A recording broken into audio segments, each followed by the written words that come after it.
This guide will help you quickly adjust the graphics settings for FIFA 24 to enhance your gaming experience. Follow these steps to optimize your graphics settings effectively. Step 1. Access the game settings.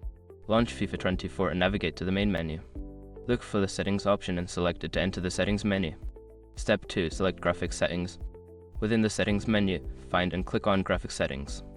This section allows you to customize various graphical options to suit your preferences and system capabilities.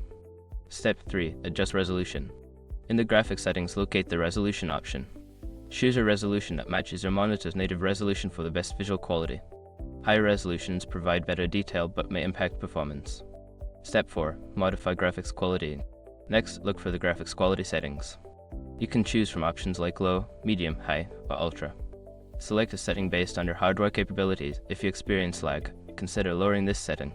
Step 5. Save and apply changes. After making your adjustments, ensure you save your changes. Look for a Save or Apply button at the bottom of the settings menu. Confirm the changes and exit the settings to return to the main menu. By following these steps, you can quickly optimize your FIFA 24 graphics settings for a better gaming experience. Enjoy your game.